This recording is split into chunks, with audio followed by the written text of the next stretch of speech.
Have you always wanted to visit India, but the hassle of planning and the intensity of group schedules is putting you off? Hi, I'm Craig, owner and tour leader of Maharaja Tours. With 40 years experience traveling India, I curate stress-free luxury tours where you can expect top hotels, easy travel, excellent guides, and delicious food. Visit my website, www.maharajatours.co.nz, and explore your options for touring incredible India. Very interesting story, I think, this one. And it's not something we talk about much, but I think we should. A confronting new report from Hospice New Zealand has revealed that for people who are dying, government agencies are the hardest institutions to deal with. The first ever dying reviews, that's what it's called. Dying reviews asked New Zealanders at the end of their life how they were treated. And the results went flash, scoring just 2.5 out of 5 for government services. Hospice New Zealand's Chief Executive Wayne Naylor says it's time for a serious rethink about empathy, flexibility, and how we treat people when it matters most. And he joins me now. Wayne, good afternoon. Hi, Leah. How are you? Oh, I'm good. Look, it's good to talk to you again. And this is, I just find this really interesting because, as I said, it isn't something we talk about or maybe have even thought about if we haven't been in this, in this situation. Now, this document runs 145 pages, so there is a lot there. Is this a world first, Wayne, or a first for New Zealand? So as far as we know, this is the first time in the world that people who are dying and the people looking after them have been asked to tell us what it's like making their way through life every day, knowing that the end is not far off. So no one else has done this before, asking people directly and getting them to rate it like we do with the Google review. Here's a star rating and here's a comment about their experience. Yes. So in essence, Wayne, if someone is dying, this looked into how they were treated pretty much everywhere, right? Hospitals, banks, supermarkets, telcos. Yeah, we left it pretty open. We had some options, but people could put in a comment about any experience they've had interacting with different businesses, organisations, clubs and societies, cafes, restaurants, all sorts. And so consequently, the reviews are quite wide-ranging. And some of them, like you said, are incredibly positive, and some of them are quite stark and hugely disappointing. Yeah. Do you think, Wayne, that just Kiwis, we're just uncomfortable, though, talking about death, and that awkwardness kind of seeps into how institutions and businesses handle it? Yeah, I absolutely think that's a part of the problem. It's one of the reasons why we wanted to do this project in the first place, because, hospices are experts in the care of dying people and looking after people who are experiencing grief and bereavement. But it needs to be a much wider social conversation and a social good thing that we do to look out for some of the people who are most vulnerable, to make sure that their last days, weeks, months on this planet are as good as they could be and not overburdened with silly bureaucracy or ridiculous processes. Yeah. Empathy, Wayne, was brought up quite a bit, I saw. Why do you think empathy seems to disappear in so many of these systems? And then I suppose, is it a training issue?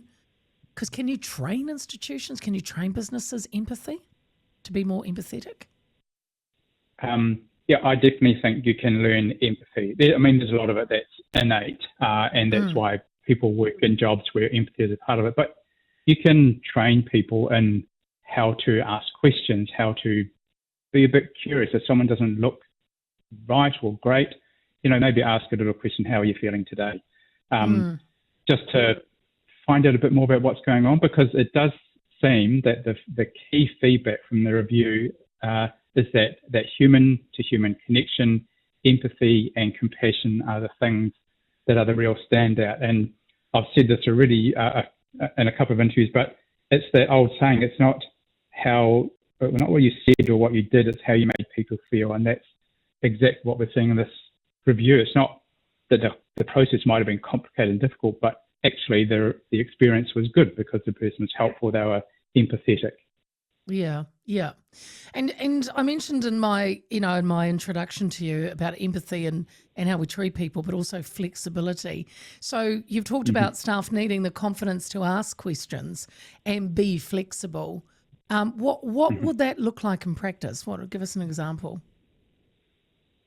Oh, so there's some interesting examples, even within the same industries where there's fantastic ratings and terrible ones. And an example of that is where a man, had to be dragged literally out of his deathbed, out into the car, taken to somewhere to sign a document for a bank, unfortunately. And another example from the same industry, the bank sent someone to the person's house and helped Oh, the person and the family work through what was required at the person's bedside, basically. So completely right. different Yes. approaches and completely different reviews. So Yeah. being Yeah. flexible, we talk a lot, and people talked about the digital first problem, and that's a real barrier because some people just can't do the digital stuff. But on the other hand, there are instances where that in-person signing a bit of paper is a huge barrier. So we need to be flexible and have different options for different people. Yeah. Some people in the report were sad to see this, Wayne, said they felt invisible with when dealing with agencies. In what way?